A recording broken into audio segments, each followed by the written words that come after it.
No he de ser tu esclavo, madre natura. Seré tu amo. Te servirás de mí. Está bien.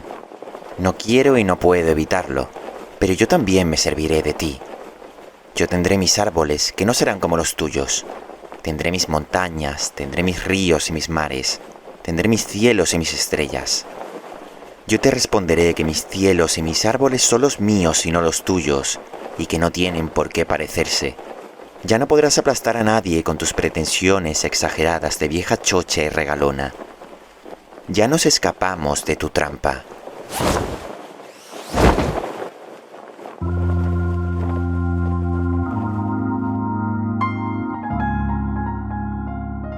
En la historia de la literatura, la etapa de inicios del siglo XX se la conoce como la del surgimiento de los ismos. Surrealismo, ultraísmo, cubismo, futurismo, dadaísmo, etc. Todos esos movimientos los enmarcamos habitualmente bajo el nombre de vanguardia, o, por añadirle otro ismo al concepto, vanguardismo. Como ramificaciones de un árbol, de la intención vanguardista encontramos diferentes vertientes de cómo poetas, escritores y dramaturgos cultivaron el arte literario. Estos movimientos, surgidos y desaparecidos en cortos periodos de tiempo, a menudo se presentaban ante el público literario mediante manifiestos artísticos en los que aparecen las ideas sintetizadas por sus defensores. Tenemos, por ejemplo, uno de los primeros manifiestos vanguardistas de la mano de Marinetti, quien publicó en el periódico francés Le Figaro el primer manifiesto futurista, que tendría una repercusión muy importante tanto dentro como fuera del ambiente literario. Estas ideas, como no, superaron ampliamente las fronteras geográficas y lingüísticas, y rápidamente los ecos de la vanguardia llegaron a la literatura en lengua española, y más concretamente a la literatura hispanoamericana. Y aquí es donde llegamos, entre la abrumadora cantidad de ismos presentes, al creacionismo de Vicente Huidobro. El poeta chileno es para gran parte de la crítica el iniciador y exponente del creacionismo, y como no, tal mérito se le ofrece debido a la elaboración de su manifiesto Non Serviam. En él se fundamenta la postura de Huidobro en cuanto a la relación entre lenguaje y realidad. Para el poeta creacionista, la emulación de los elementos surgidos de la naturaleza deja de ser el propósito de la poesía. Ahora, el cometido del vato es el de imitar la acción de la naturaleza misma, esto es, su capacidad creadora. En definitiva, Huidobro asigna al poeta el rango de Dios creador, un demiurgo, hacedor de realidades a través de la poesía.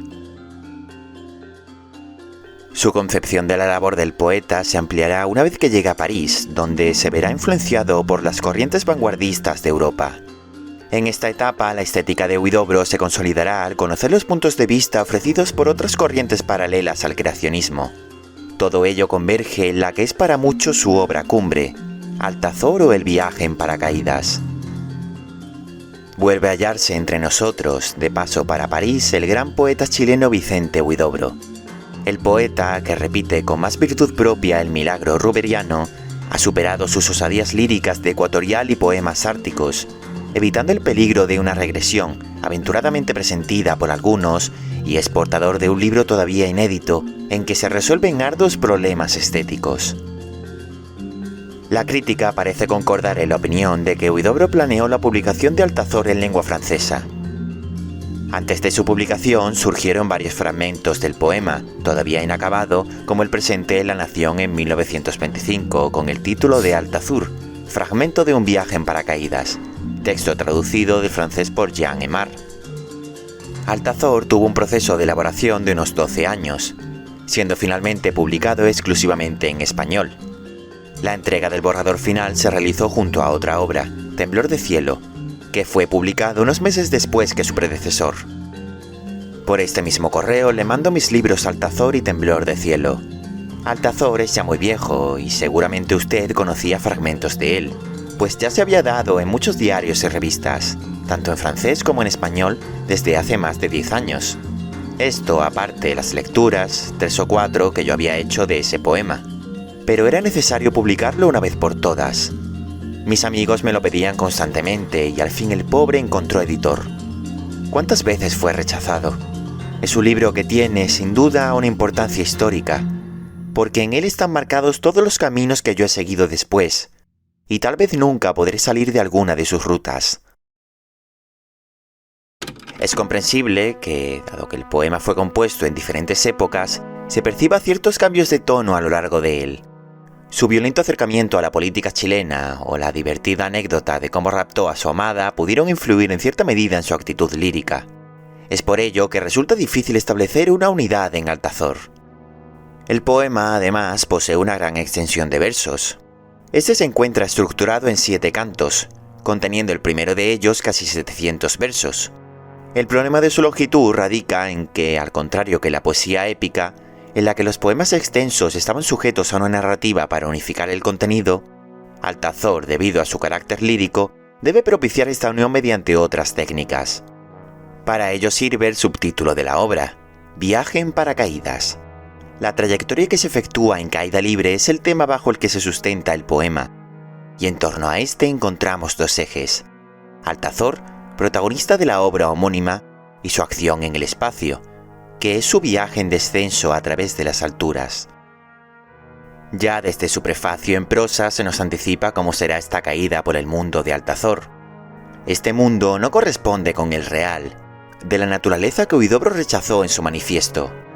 Sin embargo, no queda duda de que en él está su fuerza creadora. La relación de conceptos que elabora el poeta dista mucho de los tropos tradicionales en poesía, como podemos ver en estos fragmentos.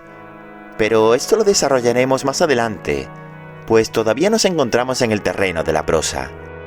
Este prefacio constituye el inicio del peregrinaje de Altazor. Destaca que el conocido inicio de este fragmento posee similitudes con obras del género de la picaresca, en las que el protagonista habla de su nacimiento, describe a sus padres y se encamina en su viaje. El viaje en paracaídas de Altazor, Azor de las alturas. Este personaje, aparentemente humano, parece en ocasiones adoptar cualidades de un pájaro. Podríamos hablar incluso de un ángel, dadas las referencias cristianas del prefacio, en los que encuentran su descenso a Dios y a la Virgen. Pero, ¿por qué un ángel llevaría paracaídas? El mismo Altazor nos lo expone en el prefacio. Su paracaídas equivale a su montura. Al igual que los héroes antiguos, quienes recorrían su tierra a caballo, Altazor posee una cabalgadura. Estamos, pues, ante el viaje de un héroe.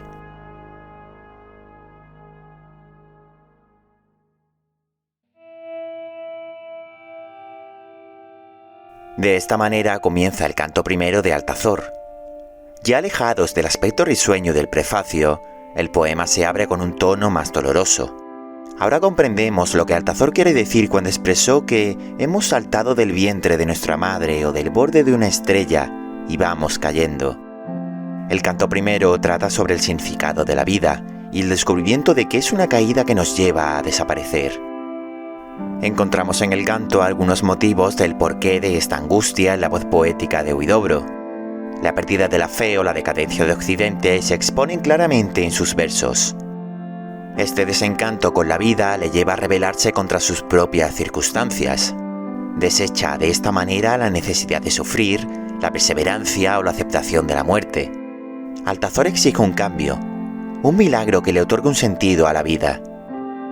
Así llega el símil del barco que zozobra como culminación de esta angustia, señal de la iluminación divina que no llega. Por tanto, a partir de la segunda mitad del canto, el tono cambia, para exponer una voz poética más desafiante. Surge entonces la concepción del poeta, pero no la del clásico que canta a una naturaleza indiferente, sino al dios poeta, al demiurgo creador de mundos y realidades alternativas. Ahora el canto se torna más optimista, y Altazor parece cambiar su trayectoria para ascender en un paracaídas que ha cambiado radicalmente su función. Con este estribillo se nos anticipa que está a punto de suceder algo. Con cada aparición de él, el poema acumula fuerza, intensidad hasta llegar al final. Momento en el que el estribillo sufre una variación que parece confirmar el poder creador del poeta.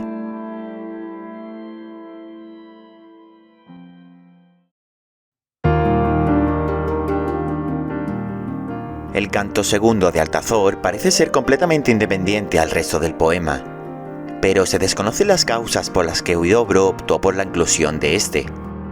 En este caso nos encontramos con una oda a la mujer que poco tiene que ver con el asunto tratado anteriormente, pero este añadido no tiene por qué ser algo gratuito. En este punto conviene abordar las influencias vanguardistas en la poesía de Huidobro. Una de ellas es el cubismo. El poeta chileno siguió muy de cerca este movimiento. Prueba de ello es su retrato incluido en la primera edición de Altazor, realizado por Pablo Picasso. Además, cultivó en su poesía el cubismo literario. Esta vertiente daba una mayor importancia al espacio del texto. Si tradicionalmente la forma del poema se efectuaba mediante la longitud de los versos, poetas como Huidobro ampliaron los límites al integrar el espacio del papel en su cometido. Fruto de ello son sus caligramas, en los que el poema adopta formas, ya sean miméticas como en la capilla aldeana, o abstractas como en japonerías de estío. Otra tendencia cubista fue la elaboración de collages provenientes de distintas fuentes. Huidobro posiblemente apreció esta técnica artística, y durante la elaboración de Altazor decidió añadir este canto segundo a manera de collage, y ofreciéndonos de paso un bello poema sobre la belleza femenina. Y todo ello sin caer en metáforas tradicionales.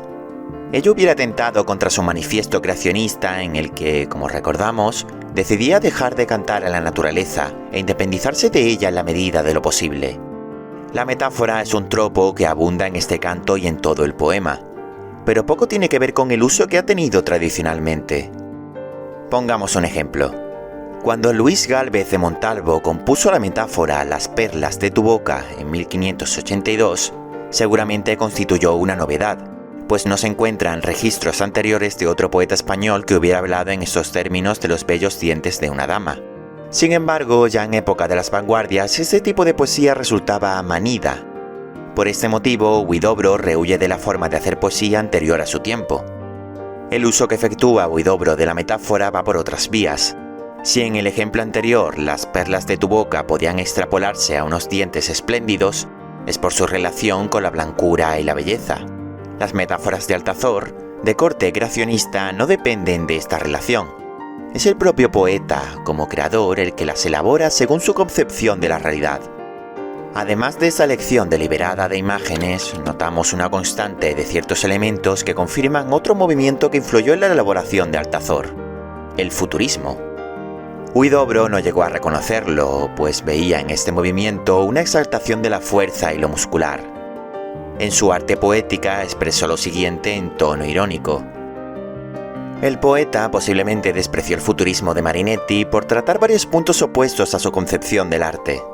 Si bien es cierto que su manifiesto resulta bastante polémico en algunos puntos, a Huidobro se le pasó por alto que la belleza del movimiento no se encuentra en la fuerza, como él criticaba, sino en la velocidad.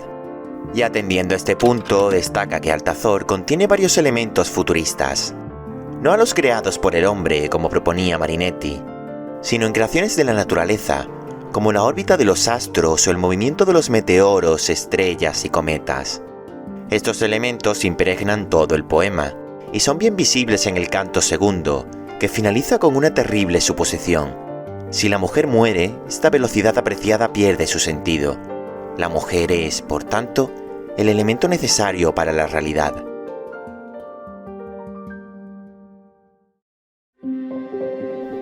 Con el canto tercero se retoma la caída de Altazor. Una vez que se ha asumido el poder creacionista en el canto primero, en el tercero nos lleva a cuestionarnos la labor del poeta en calidad de demiurgo. La dirección queda clara. Esta caída en picado que va dejando atrás la realidad nos lleva a elaborar un nuevo uso del lenguaje. La voz poética cuestiona la alegoría tradicional al exponer una larga serie de imágenes enfiladas de la siguiente manera, hasta la extenuación. Tras esto, notamos cómo la voz poética rompe la semántica de las palabras, como se venía apreciando desde el prefacio. Aquí Huidobro está realizando lo que, en palabras de Altazor, es el simple sport de los vocablos. La voz poética busca independizar al poema del significado de las propias palabras que contiene. Altazor comprende que, si quiere ser el demiurgo en el mundo de su propia obra, debe acabar con las barreras que son las palabras. Es el vecino trágico que mata la lengua. Por ello opta por resucitarla con una serie de procedimientos únicos, que desembocarán en las consecuencias de los cantos siguientes. Con este tono de urgencia inicia el canto cuarto. Una vez que la lengua ha muerto para el poeta, llega el momento de revivirla. A través de este canto comienza la experimentación de Huidobro con las palabras. Muestra de ello es la elaboración de vocablos nuevos. Monotémpora surge del empleo del prefijo de origen griego mono y la palabra latina tempus. Destaca cómo, aunque el lenguaje se va reinventando, todavía se sustenta en la norma vigente, pues el esquema de monotémpora es similar al de otras palabras del paradigma castellano, como monopétalo o monolítico. Procedimiento parecido sufren las nuevas palabras oritaña y montazonte, que claramente surgen al dividir las palabras horizonte y montaña y unir su inicio con el final de la otra. De esta manera, el verso consigue destacar múltiples puntos de vista, al igual que las pinturas cubistas. La montaña, el horizonte de la montaña del horizonte y, por último, la oritaña de la montazonte. Esta distorsión del lenguaje da pie a posibilidades de expresión ilimitadas. Huidobro procura que el lector lo entienda al ofrecer las múltiples variantes a las que se presta una simple palabra, golondrina. Un adjetivo, 3 verbos y 9 sustantivos son la muestra de un paradigma infinito en torno a la palabra golondrina. Este procedimiento, con todo, no es arbitrario. Nótese cómo las palabras están sujetas a ciertos requisitos. Todas poseen la vocal I, además de las consonantes N, S, ñ, R y L, a excepción de día, y al final el morfema de género femenino A. En el caso de los verbos, esta A final viene a ser la tercera persona del singular, ofreciendo otra concordancia basada en la gramática española. Recordemos el manifiesto Non serviam de Huidobro. Te servirás de mí, está bien. No quiero y no puedo evitarlo, pero yo también me serviré de ti. El poeta es consciente de que tiene limitaciones, y prueba de ello es el juego que realiza en torno a la palabra ruiseñor. Como mencionamos antes, Altazor se concibió como un poema escrito en lengua francesa. Algunos fragmentos, como el presente, están escritos en esa lengua. Notamos cómo Huidobro estructura el texto tomando como base la escala musical. De esta manera, el equivalente francés a la palabra ruiseñor se presta a este juego. Sin embargo, en su paso al español, Huidobro tuvo que resignarse y romper la palabra, puesto que ninguna de sus sílabas coincide con las notas existentes. Esta rotura del lenguaje es un anticipo del inconveniente al que se enfrenta Altazor. En su propuesta por un uso renovado de la poesía, se ha visto obligado a destruir las palabras con las que ésta se sustenta. De ahí los últimos versos, anunciando el fin de la realidad con la algarabía como cierre al canto. Pero el paracaídas de Altazor parece otorgarle cierta calma hasta llegar a extremos determinados. A lo largo del canto quinto se deleita al lector con diversos juegos de palabras producidos por esta ruptura. Ahora las reglas se violentan a mayor nivel, como por ejemplo la de los géneros. También se modifica la función de las palabras. En este caso, los sustantivos se hacen verbos y los verbos se sustantivan. O en otras ocasiones lo que cambia es la secuencia, mientras el contenido léxico permanece inalterable.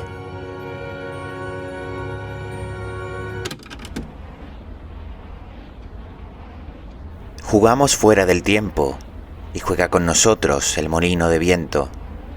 Molino de viento, molino de aliento, molino de cuento, molino de intento, molino de aumento, molino de ungüento. Estos juegos divierten al lector, en un principio, pues el incesante ritmo de los juegos de palabras produce un efecto de cansancio en él, quien se ve obligado a reconocer que la voz poética ha superado todas las fronteras. El hecho se consolida en el punto más curioso del canto, la imagen de un molino que gira y gira durante centenares de versos.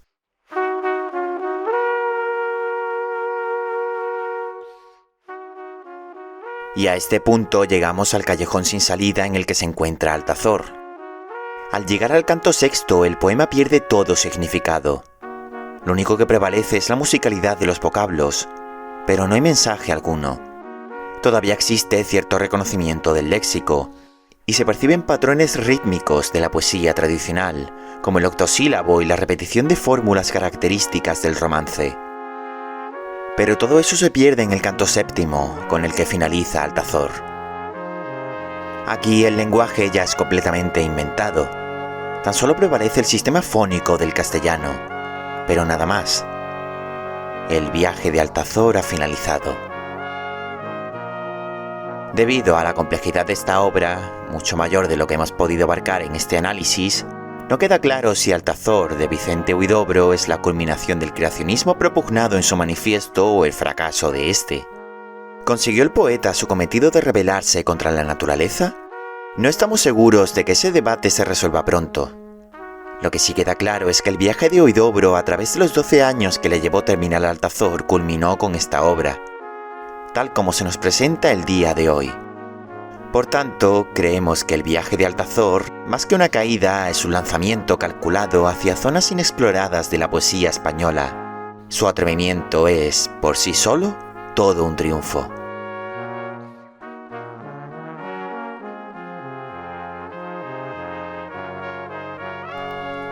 Gracias por visitar nuestro contenido. Demiurgo es un espacio en el que buscamos compartir lo mejor de las letras hispánicas. Te invitamos a seguir visitando nuestro contenido y estar al tanto de próximos trabajos. Para ello puedes suscribirte a nuestro canal de YouTube, seguirnos a través de nuestras redes sociales y ofrecer tu opinión en la sección de comentarios. Queremos ofrecer nuevo contenido que pueda serviros de entretenimiento, así que no dudéis en compartirnos todas vuestras sugerencias.